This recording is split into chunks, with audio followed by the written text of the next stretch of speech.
Puji Tuhan, saya bersyukur pada hari ini akhirnya kita sampai kepada hari ini semua karena anugerah Tuhan, semua karena berkat daripada Tuhan. Puji Tuhan saudara sekalian, kita akan bicara mengenai sikap pantang menyerah. Kita akan baca Yosua 14 ayat 6 sampai 15 bergantian saudara sekalian ya. Saya membaca ayat yang pertama, ayat 6 maksud saya, kemudian diteruskan sampai ayat yang ke-15. Judul dari perikop ini adalah Kaleb mendapat Hebron. Siap? Bani Yehuda datang menghadap Yosua di Gilgal. Pada waktu itu berkatalah Kaleb bin Yefuneh, orang Kenas itu kepadanya, engkau tahu firman yang diucapkan Tuhan kepada Musa, abdi Allah itu, tentang aku dan tentang engkau di Kades Barnea. Aku berumur 40 tahun ketika aku disuruh Musa membuat itu dari desa Barnea untuk meninggal di negeri, dan aku telah membawa kabar kepada dirinya di situ. Sedang saudara-saudaraku yang bersama-sama pergi ke sana dengan aku membuat tawar hati bangsa itu, aku tetap mengikuti Tuhan Allahku dengan sepenuh hati. Silakan. Pada waktu itu Musa bersumpah katanya, sesungguhnya tanah yang diinjak oleh kakimu itu akan menjadi milikku selamanya dan anak-anakmu sampai selama-lamanya, sebab engkau tetap mengikuti Tuhan Allahmu dengan sepenuh hati. Jadi sekarang sesungguhnya Tuhan telah memelihara hidupku seperti yang dijanjikannya. Ini sudah 45 tahun lamanya sejak diucapkan Tuhan firman itu kepada Musa, dan selama itu orang Israel mengembara di padang gurun. Jadi sekarang telah berumur 85 tahun aku hari ini. Pada waktu ini aku masih sama kuat seperti pada waktu disuruh Musa. Seperti kekuatanku pada waktu itu, demikianlah kekuatanku sekarang untuk berperang dan untuk keluar masuk. Oleh sebab itu berikanlah kepadaku pegunungan yang dijanjikan Tuhan pada waktu itu, sebab engkau sendiri mendengar pada waktu itu bahwa di sana ada orang Enak dengan kota-kota yang besar dan berkubu.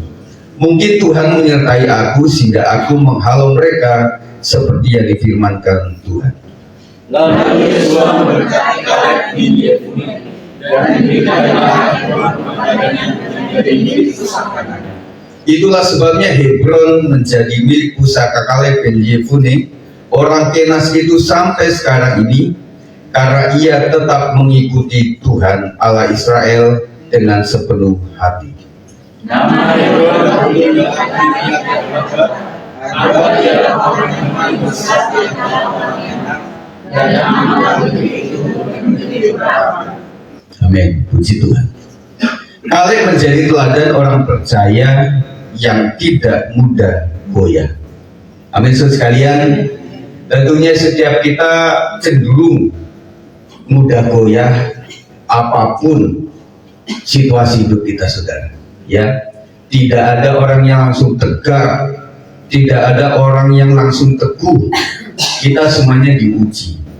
Setuju? Semua kita sedang beranjak dari nol menuju kepada jumlah yang lebih tinggi lagi.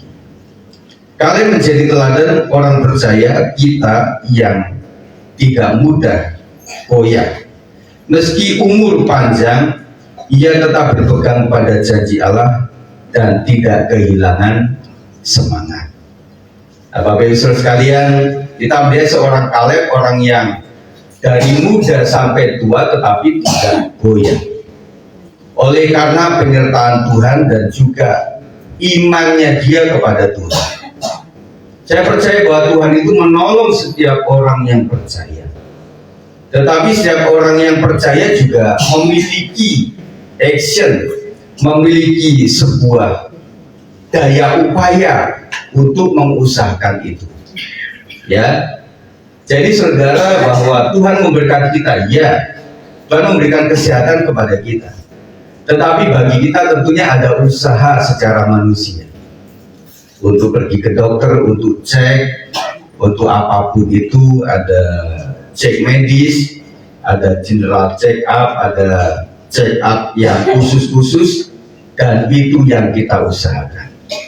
Ya, kita bersyukur saudara sekalian bahwa pemerintah memang memberikan program BPJS itu untuk yang sakit kecil-kecil. Memang kadang-kadang ya oke lah, boleh lah untuk bayar sendiri gitu ya.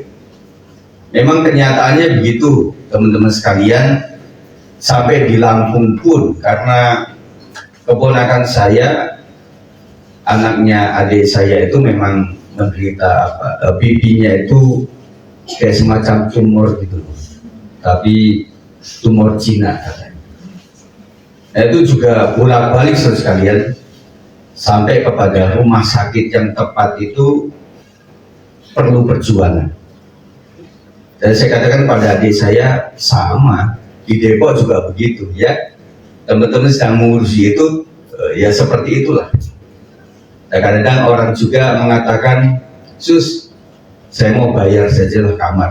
Mungkin ada bapak ibu ya yang diutusnya beda gitu. Bapaknya bilang, saya pasien BPJS, ada kamar enggak sus gitu. Oh sebentar pak, kayaknya enggak ada deh. Nah, kemudian bapak balik, kemudian istrinya diutus, pak, saya mau bayar pak kamar, apakah ada? Sebentar ya bu. Oh ada bu. Benar kan? Karena kita sakit hati untuk yang seperti itu. Tetapi di sakit yang besar saudara sekalian, kita akan diringankan. Saya ingat waktu saya kecil itu ada orang kalau sampai cuci darah itu habis-habisan.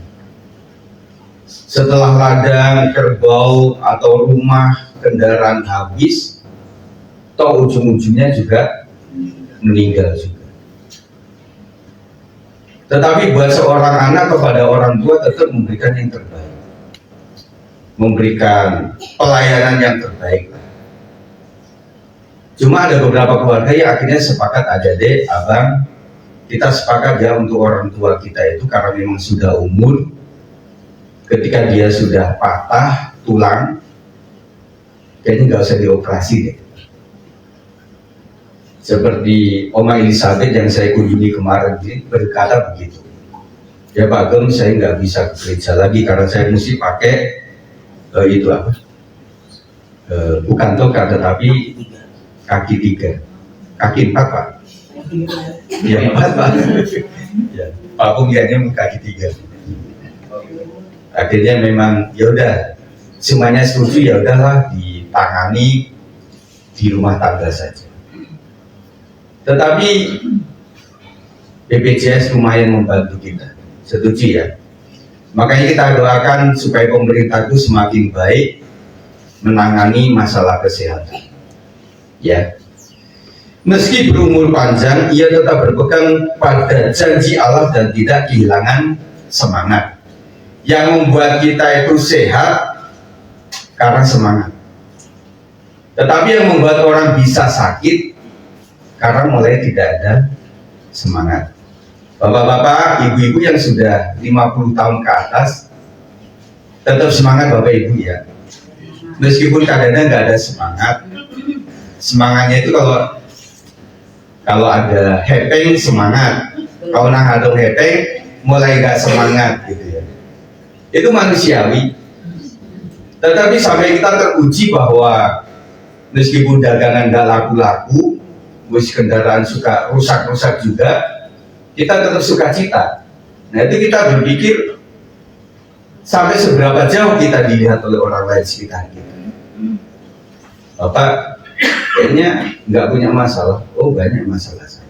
Ibu kayaknya nggak ada masalah, oh banyak juga. Adik-adik kayaknya nggak banyak masalah, oh banyak juga masalah. Tetapi kenapa masih bisa sukacita? Itulah sukacita damai sejahtera yang melampaui akal manusia.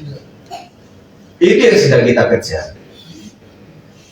Kemarin kita sedang berbicara di Ibu Gembala sampaikan tentang tujuan hidup sebagai orang Kristen. Kristen kanak-kanak adalah kerajaan surga. Tetapi kok diteliti saudara sekalian, kalau orang berpikir jadi Kristen untuk kerajaan surga, mirip, tidak sama persis. Kenapa orang ke Gunung Kawi? Supaya kaya. Tetapi Kristen yang dewasa adalah tujuan hidup di dunia adalah untuk menjadi seperti Kristus. Setuju? Dan untuk menjadi seperti Kristus itu harus menyalipkan kedagingan. Kemarin disampaikan perselisihan, percidraan dan sebagainya itu adalah buah kedagingan. Yang itu nggak bisa masuk surga.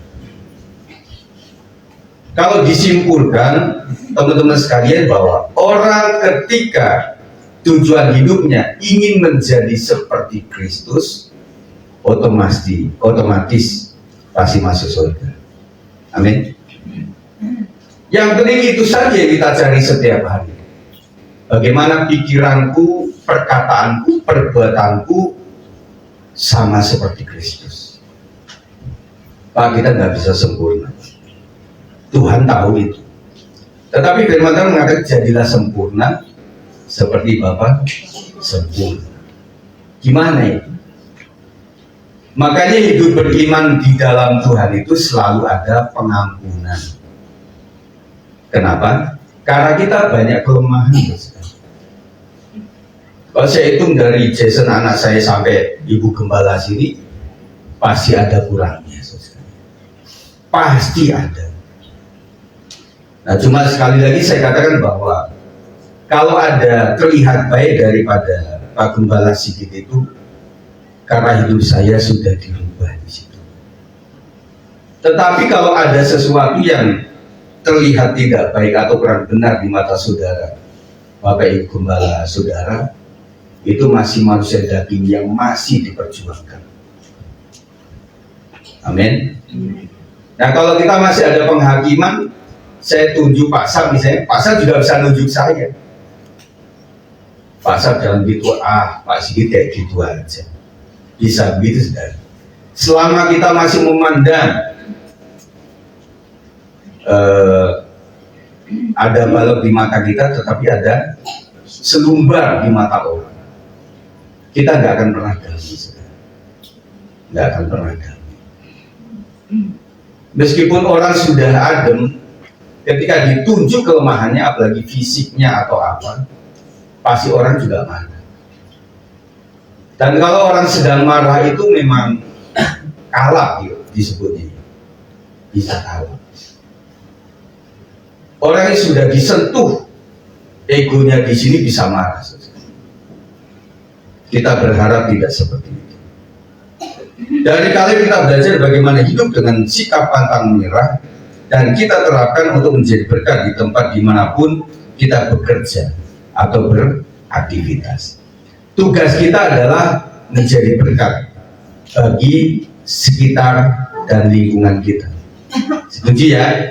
Itu dulu, saudara dipanggil untuk menjadi terang dan garam dunia.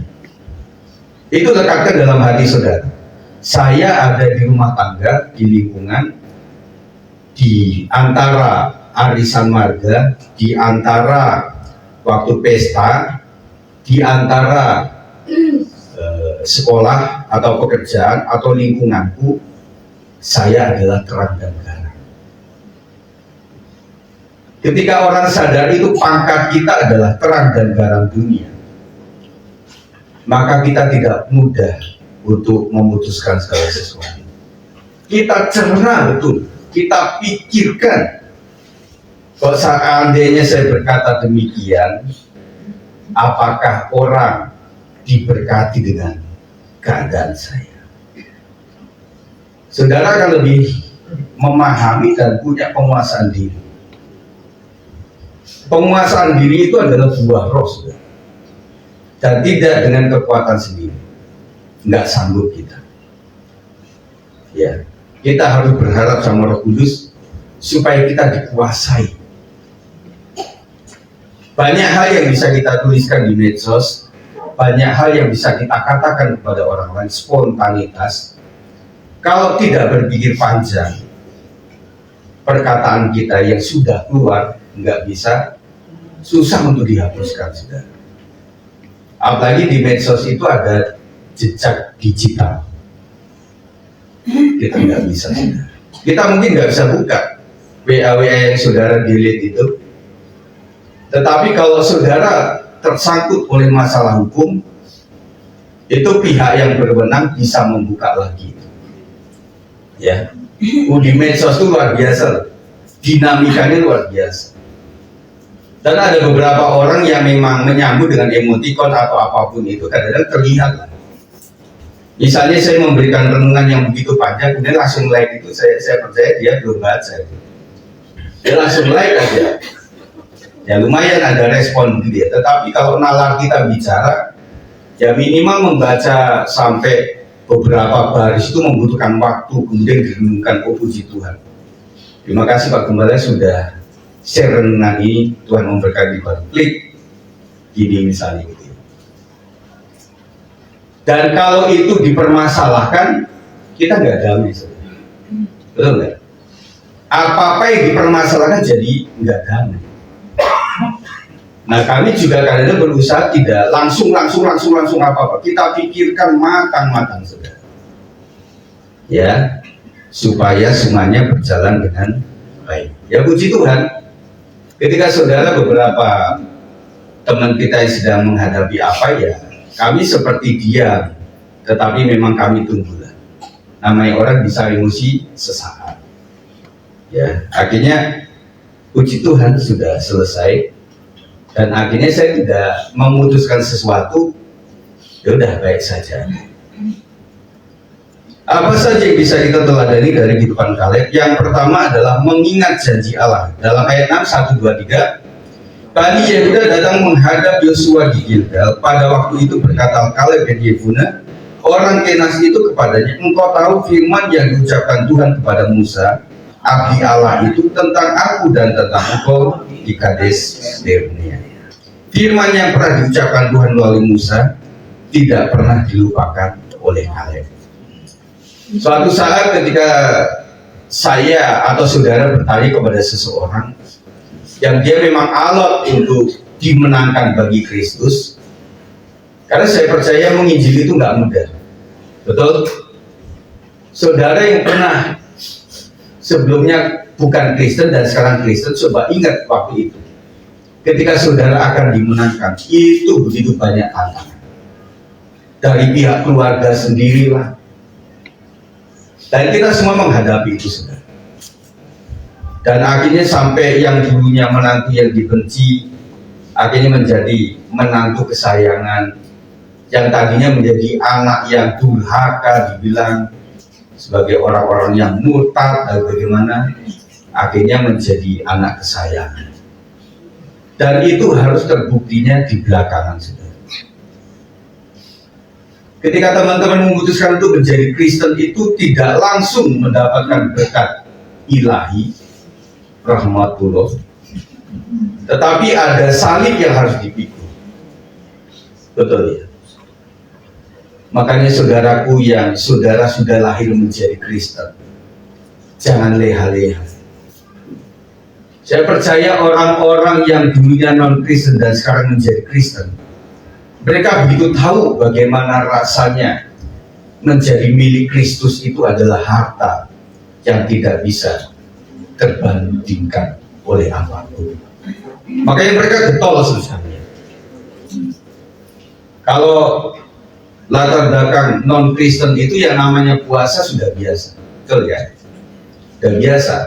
Puasa 30 hari atau puasa Senin Kemis, ketika mereka diajak puasa pasti melakukannya dengan gampang.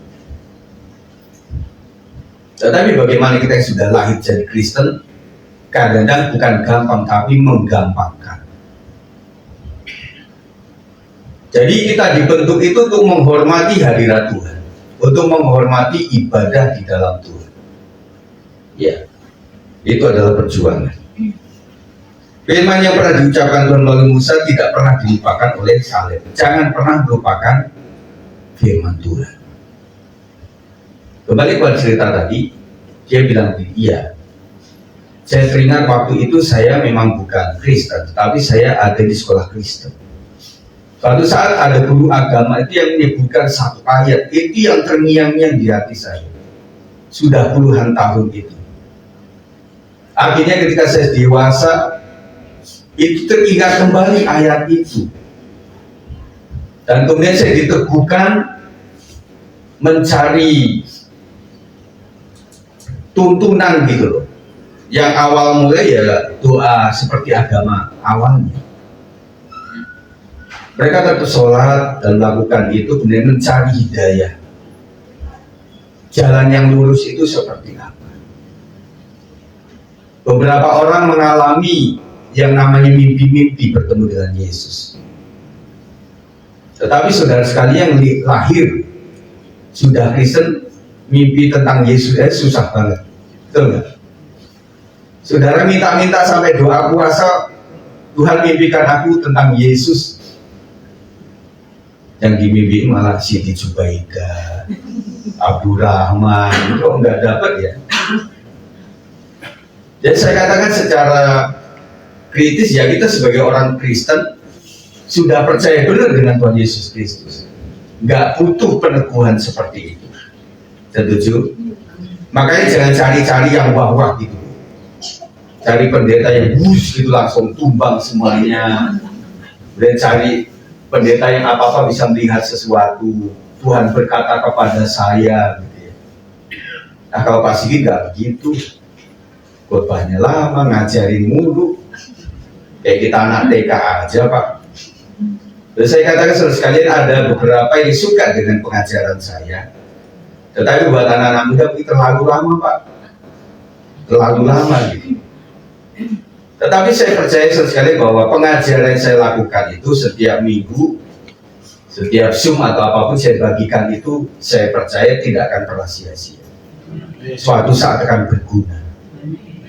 Makanya sebosen-bosennya saudara tetap konsentrasi.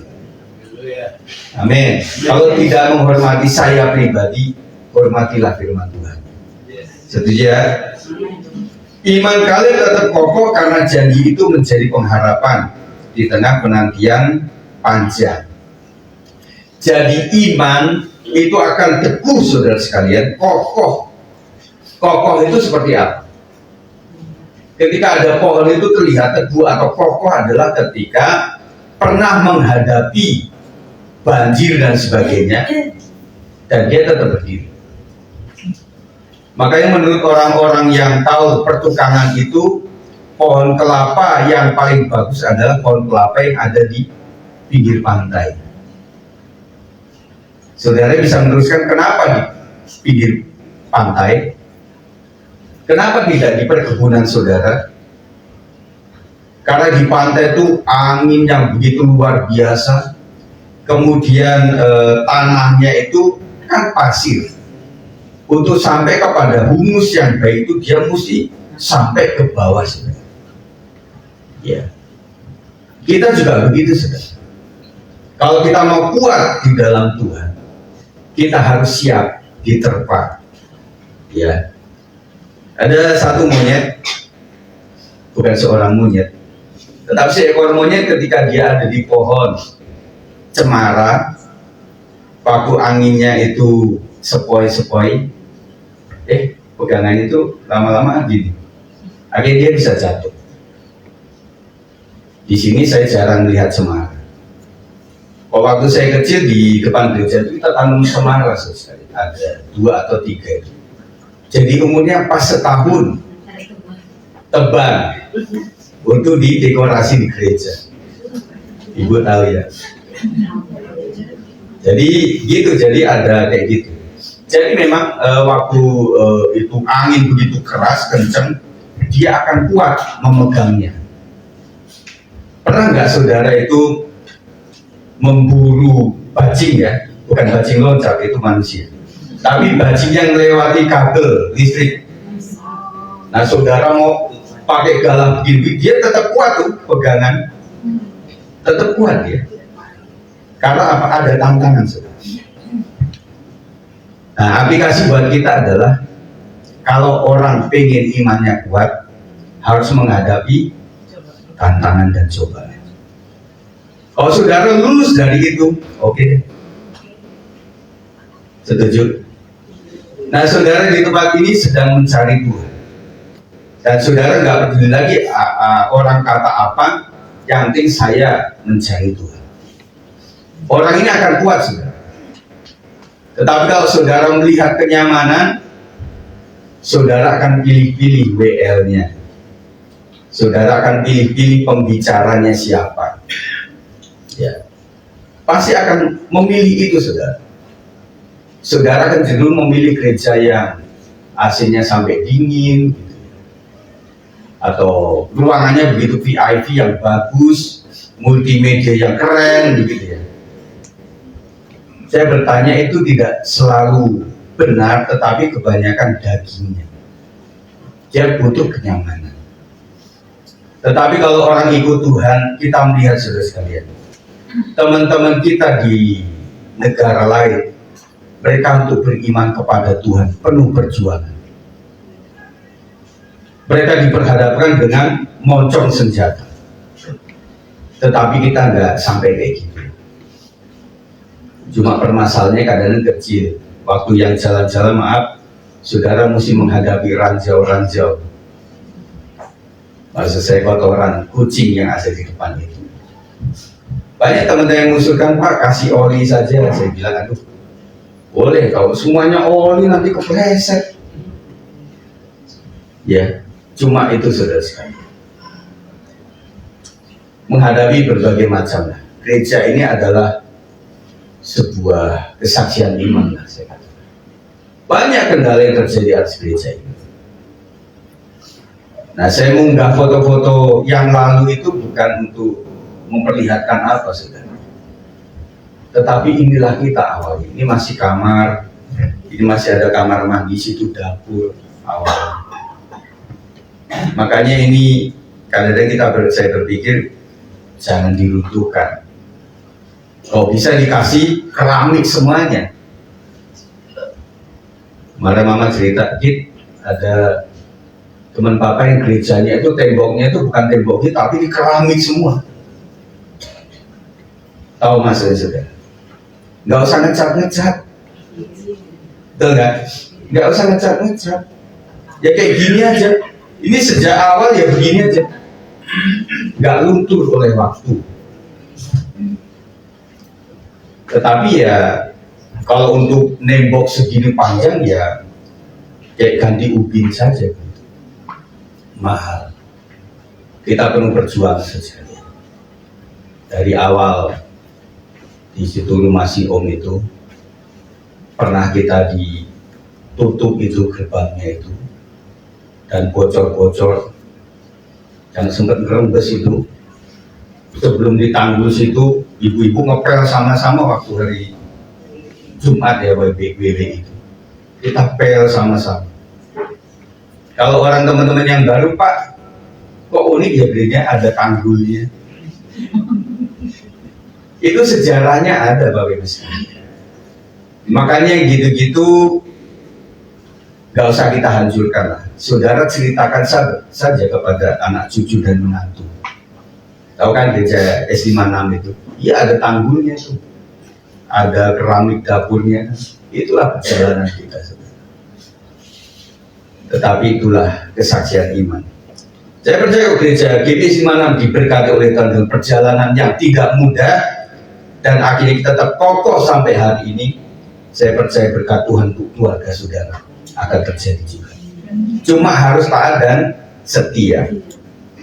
Kita lanjutkan. Apa yang kalian pegang terbukti benar setelah puluhan tahun. Janji Allah selalu ya dan amin. 2 Korintus 1 ayat 21, 23. Sebab Kristus adalah ya bagi semua janji Allah. Itulah sebabnya oleh Dia kita mengatakan amin untuk memuliakan Allah. Itulah yang pertama. Yang kedua, saudara, memiliki karakter Allah. Ayat 7-8, aku berumur 40 tahun ketika aku disuruh Musa, hamba Tuhan itu, dari Kades Barnea untuk mengintai negeri ini, dan aku pulang membawa kabar kepadanya yang sejujur-jujurnya. Sedang saudara-saudaraku yang bersama-sama pergi ke sana dengan aku membuat tawar hati bangsa itu. Aku tetap mengikuti Tuhan, kata Kaleb, Allahku, dengan sepenuh hati. Jadi karakter Allah melekat pada Kaleb. Kaleb berbeda dari 10 pengintai lainnya. Ia mempercayai dan mengikuti Tuhan dengan sepenuh hati. Saudara, kalau dikatakan kita memiliki iman yang kokoh, kalau temannya banyak, itu belum tentu, saudara. Ya, belum tentu kokoh dia. Tetapi seorang Kaleb ini yang memiliki pengalaman sama, objek yang dilihat sama, tetapi kemudian dari 9 pengintai itu berbeda. Dari 10 pengintai itu berbeda dia bicaranya. Misalnya gambarnya gitu, ibu-ibu WBS 56 tiba-tiba sedang berkunjung ke sebuah tempat di Surya Kencana Bogor. Ya. Kemudian misalnya saya mengutus tanya 10 ibu-ibu ini. Ibu pertama saya tanya, Bu, yang ibu sukai di surga apa? Oh, dia katakan 1 jenis makanan. Yang orang kedua saya tanya, gimana menurut ibu yang A tadi? Katanya enak. Dia bilang, enggak, keasinan itu. Bener nggak? Terus yang ketiga saya tanya lagi, Bu, terhadap makanan yang sama gimana? Oh, pas tuh bumbunya. Nggak kurang asin, tetapi asinnya pas. Makanya suatu saat saya pernah berpikir gini ya, kalau kita survei sebuah makanan itu utuslah mulai dari sekolah minggu, gengsi, profesi, sama yang sudah sepuh. Setuju tidak setuju?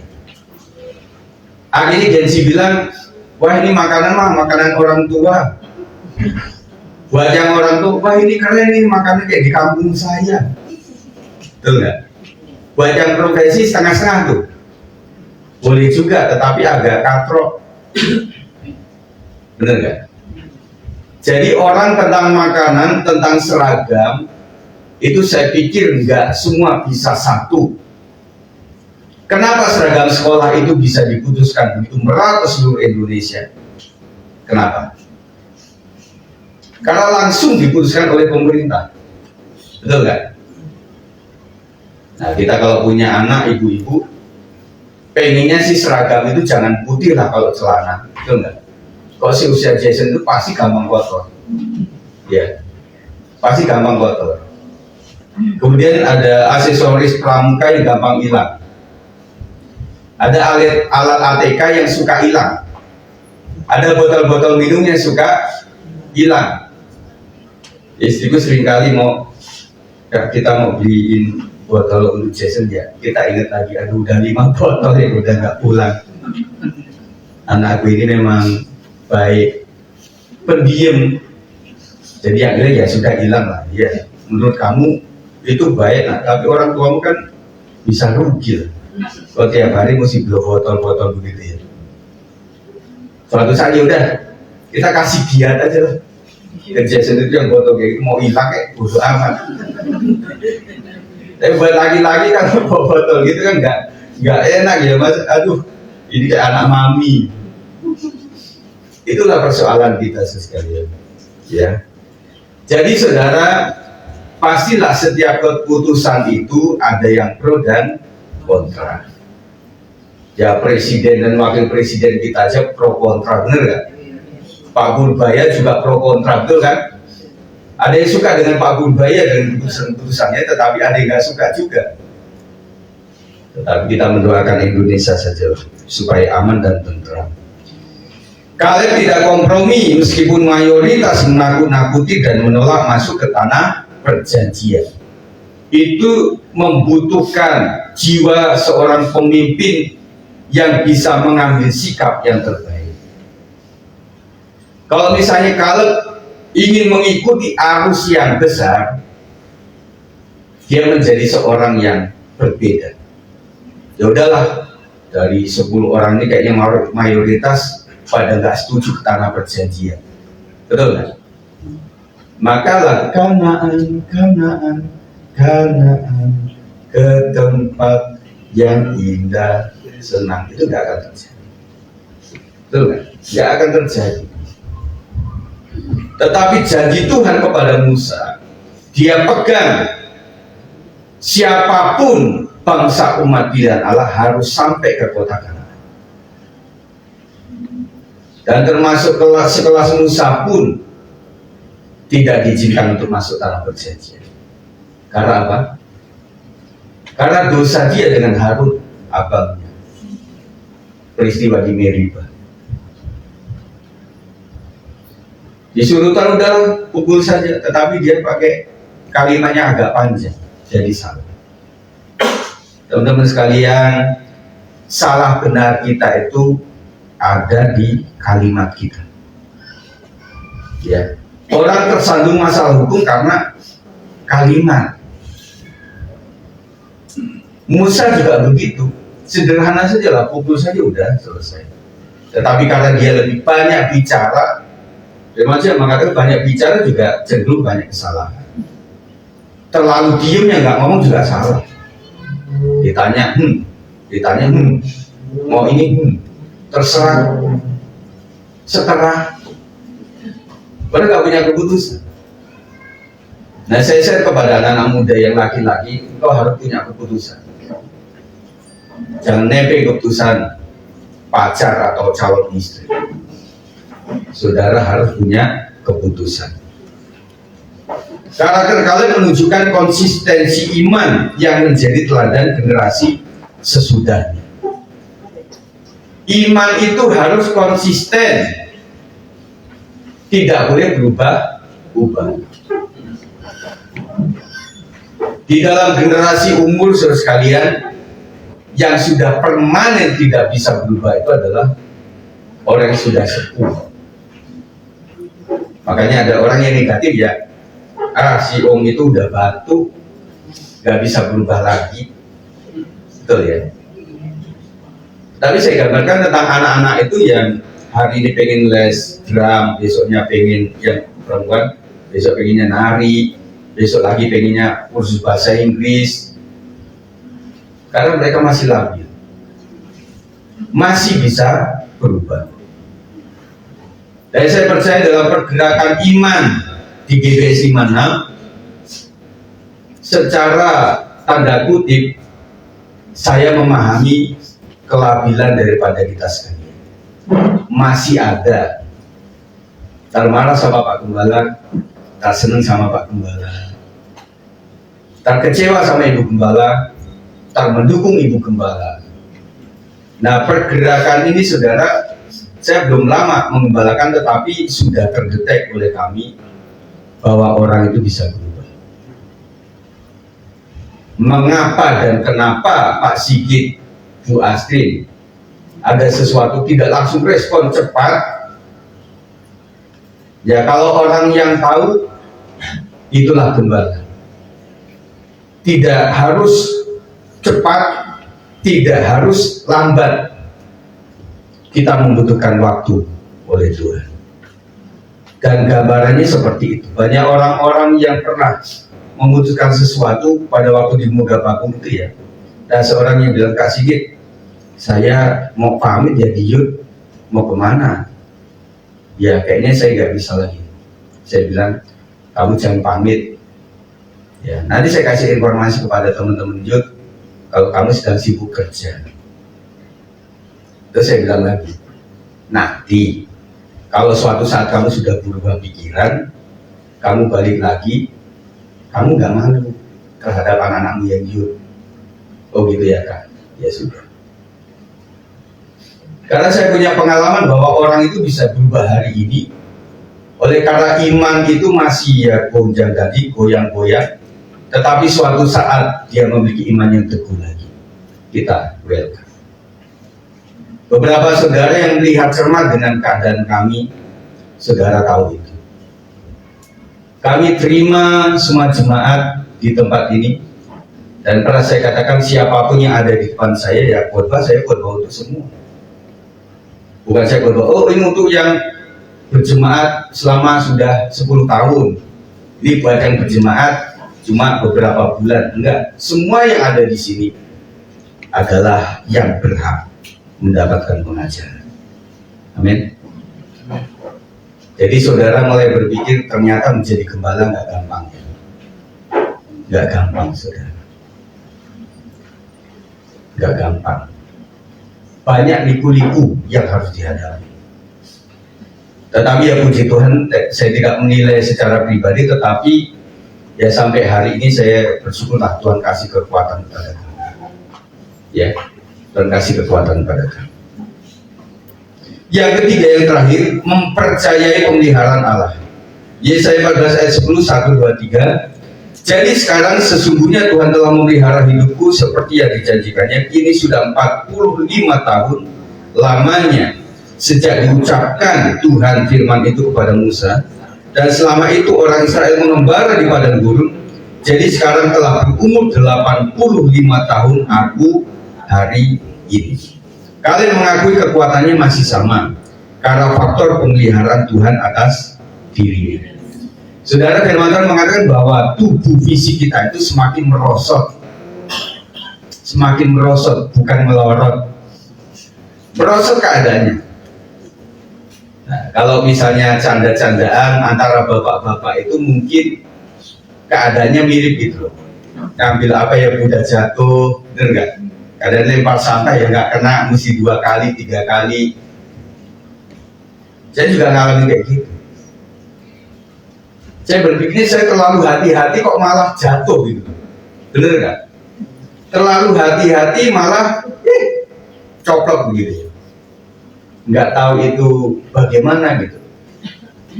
Tapi saya lihat waktu saya menjadi guru itu, ada beberapa guru di sini yang sekolahnya itu ada sampai 4 lantai itu. Kalau anak SMA yang atas itu dia pelan-pelan, agak pelan, ada yang cepat juga.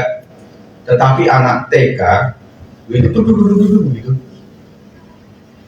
Mau ke atas kakaknya SD gitu, dia cepat tuh. Tapi nggak pernah kesandung, nggak pernah jatuh. Tapi ibu-ibu gurunya, aduh ini apa?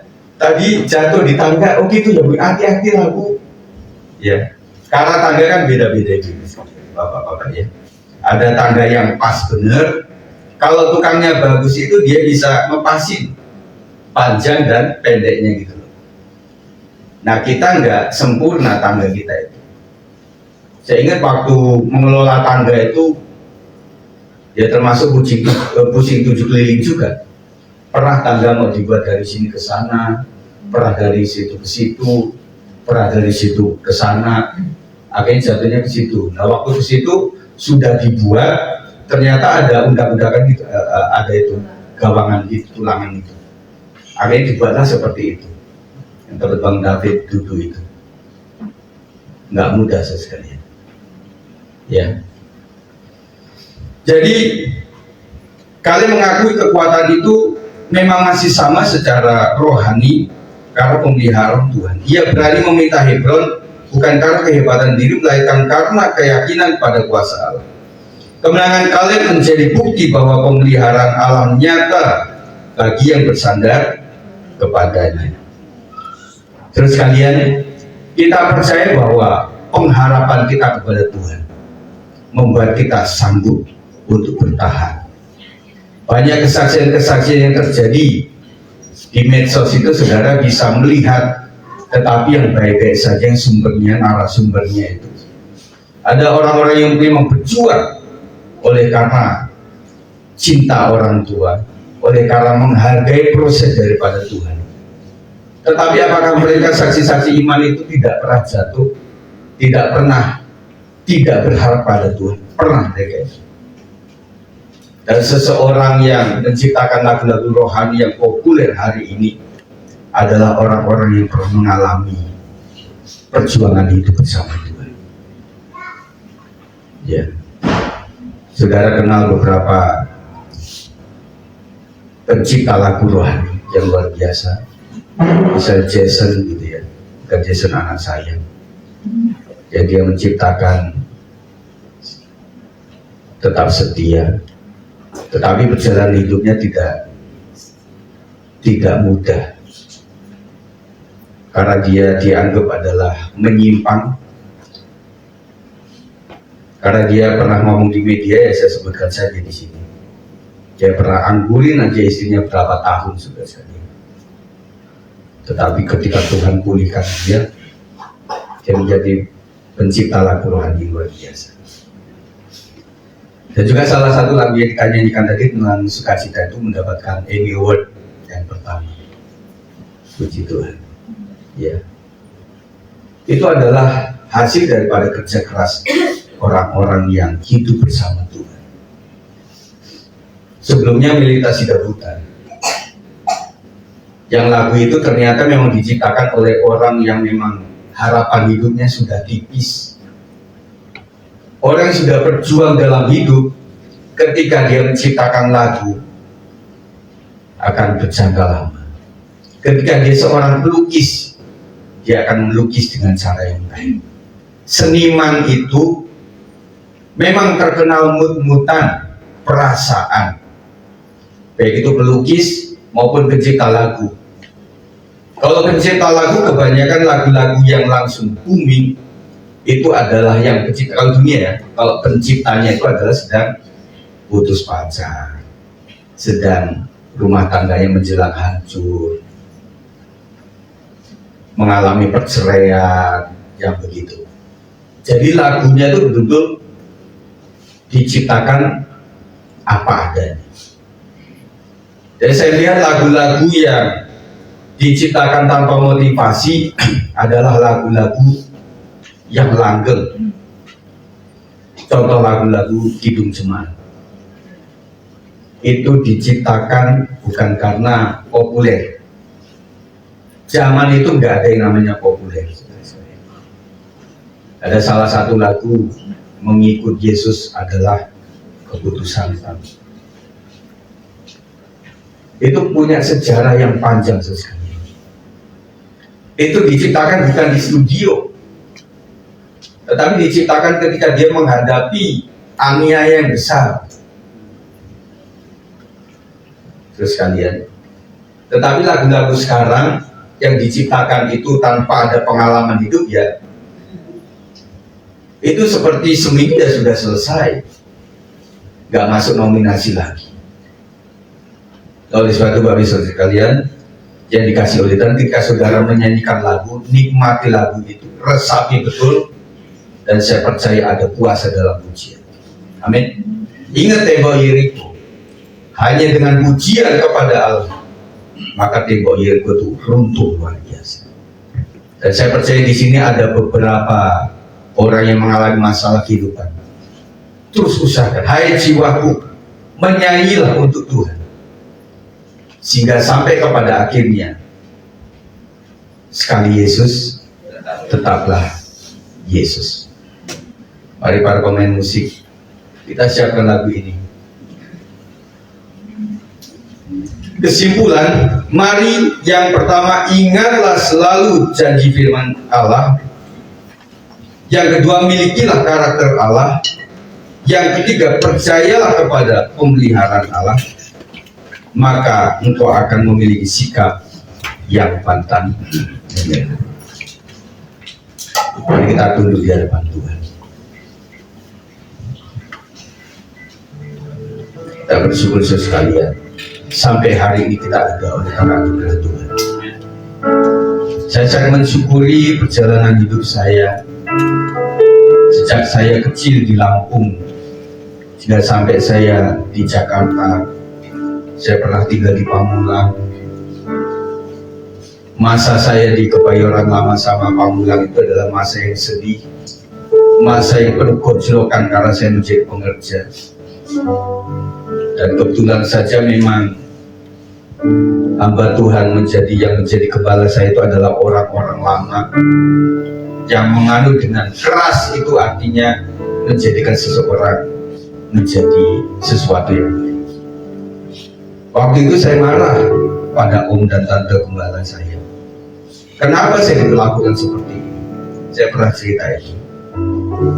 Jadi saya menjadi pengerja itu sama halnya kayak pembantu rumah tangga, ngepel, nyapu, benerin apa-apa.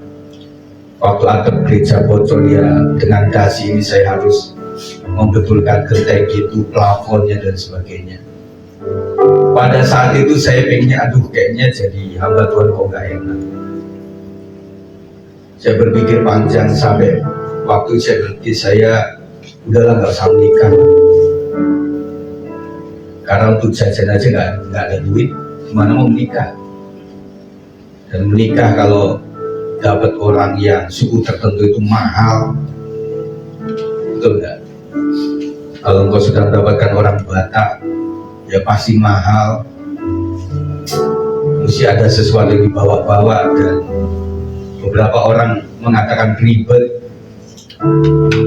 Kalau dapat orang suku mana ya ada saja. Tetapi saya percaya di suku Jawa pun kalau dibuat ribet juga bisa. Itu sampai 7 hari mau lempar telur, mau kelapa itu ya bisa kan. Makanya doa kita kalau saudara, anak-anak saudara harus punya jodoh seorang yang sesuku dengan saudara. Doakan supaya calon besan, calon mertua itu adalah orang yang takut akan Tuhan. Sehingga dia akan berkata, yaudah nak, kita memang suku tertentu yang biasanya ada di seperti ini, dan biarlah anak-anak kita menikah secara modern saja. Daripada harta habis untuk menikah, habis itu ngontrak rumah, yang mending harta yang ada itu untuk dihibahkan untuk pembelian rumah, DP dan sebagainya. Saya pernah mendengarkan keluhan daripada teman saya yang dari suku itu, Pak Sigit, saya habis menikah malah habis-habisan, belum untuk kesana, belum ke medannya, aduh hartanya habis Pak. Dan sekarang saya menjadi guru, suami saya juga, kami malah keadaan yang tidak baik. Nah, tugas kita adalah mendoakan supaya orang-orang yang akan menjadi orang tua ataupun besan ataupun mertua itu adalah orang yang takut akan Tuhan. Itu saudara. Ya, doakan terus supaya mereka memahami itu. Belum lagi kalau menikah dengan keluarga daripada gereja lain yang bukan karismatik, itu tambah ribet. Mereka banyak aturan sekalian. Dan kita cerna bahwa ini adalah masa depan anak kita. Ya kita pilihkan mereka juga salah. Ini bukan zamannya Siti Nurbaya, ya dipilihkan oleh orang tua. Tetapi ya kita harapkan anak kita memahami ini. Nah, kamu cari aja lah calon istri suami yang takut akan Tuhan. Orang tuanya juga takut akan Tuhan, sehingga membuat pesta kita ada dalam anugerah dan berkat Tuhan. Itu saudara. Jadi ingat selalu, jadi firman Tuhan memiliki karakter Allah dan percaya kepada pemberian Allah, dan kita akan memiliki sikap yang pantang menyerah dalam segala keadaan. Waktu berlimpah maupun kurang, tetap Yesus yang mempesona hatiku. Dia beri damai kesempatan baru. Dia kasih kehidupan. Waktu buat maupun lemah, tetap Yesus yang mempesona hatimu. Dari hidup kesempatan baru, kami Yesus.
Tetap Yesus yang mempesona hatiku.